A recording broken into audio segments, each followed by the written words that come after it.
हरे कृष्ण। ओम नमो भगवते वासुदेवाय।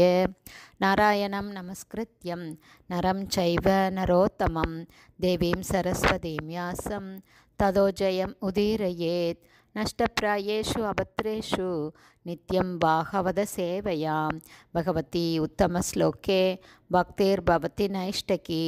मुखं करोति वाचालं पङ्गुं लङ्कायते गिरिं यत्कृपातमहं वन्दे श्रीगुरुं दीनतारिणं परमानन्दमाधवं श्रीचैतन्य ईश्वरं। हरे कृष्णा. ஸ்ரீமத் பாகவதம் ஸ்கந்தம் 7 அத்தியாயம் 15 நாகரிக மனிதருக்குரிய உபதேசங்கள் என்னும் தலைப்பில் பதம் 70. ரூபபேசல மாதுர்ய சௌகந்த்ய பிரியதர்ஷனக ஸ்திரீணாம் பிரியதமோ நித்யம் மத்தக ஸ்வபுரலம்பட. One by one meaning. ரூப அழகு, பேசல தேக அமைப்பு, மாதுரிய கவர்ச்சி, சௌகந்திய பலவித அழகிய மலர் மாலைகளாலும் சந்தனத்தாலும் அலங்கரிக்கப்பட்டு நறுமணம் வீசுபவனாக இருந்தேன்.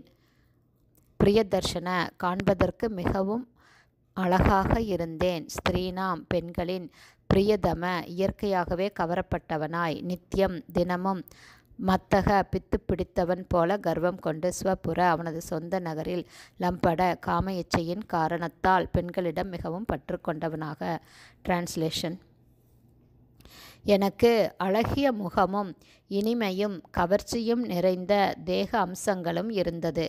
மலர் மாலைகளாலும் சந்தனத்தாலும் அலங்கரிக்கப்பட்டிருந்த நான் என்னுடைய நகரத்து பெண்களுக்கு மிகவும் பிரியமானவனாக இருந்தேன். இவ்விதமாக நான் எப்போதும் காம இச்சைகளால் பீடிக்கப்பட்டு சஞ்சலம் அடைந்தவனாக இருந்தேன். பர்பட் பை ஷில பிரபாத். ஜெய் ஷில பிரபாத். நாரத முனிவரின் அழகை பற்றிய இந்த வர்ணனையிலிருந்து கந்தர்வலோகத்திலுள்ள அனைவரும் பேரழகு மிக்கவர்களாகவும் இனிமையானவர்களாகவும் எப்போதும் அழகிய மலர் மாலைகளாலும் சந்தனத்தாலும் அலங்கரிக்கப்பட்டவர்களாகவும் இருப்பதாக தெரிகிறது. உபபர்கணன் நாரத முனிவரின் உபபர்கணன் என்பது நாரத முனிவரின் பூர்வீக பெயராகும். உபபர்கணன் பெண்களின் கவனத்தை கவர்வதற்காக தன்னை அலங்கரித்து கொள்வதில் நிபுணராகவும் ஒரு பெண் பித்தராகவும் விளங்கினார். இது அடுத்த ஸ்லோகத்தில் விவரிக்கப்படும். இந்த பிறவியில் ஒரு பெண் பித்தனாக இருப்பது மிகவும் துரதிர்ஷ்டமான ஒரு நிலையாகும். ஏனென்றால் பெண்களிடமுள்ள அதிக கவர்ச்சி ஒருவனை சூத்திரர்களின் சகவாசத்தில் தள்ளிவிடும். இத்தகைய சூத்திரர்கள் கட்டுப்பாடில்லாமல் பெண்களுடன் பழகுகிறார்கள்.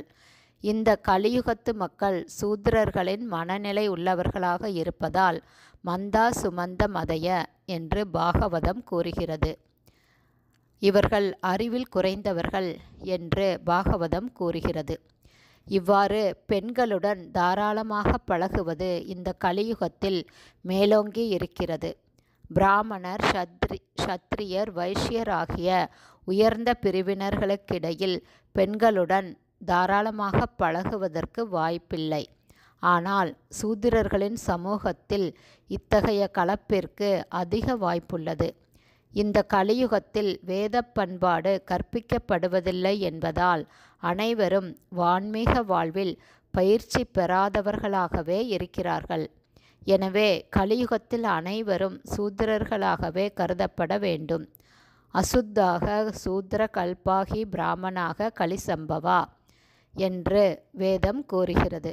சூத்திரர்களின் நிலையை அடையும் மக்கள் மிகவும் மோசமானவர்களாக மாறிவிடுகிறார்கள். மந்தா சுமந்த மதயக. இவ்விதமாக அவர்கள் தங்களுடைய சொந்த வாழ்வு முறையை ஏற்படுத்தி கொள்கிறார்கள்.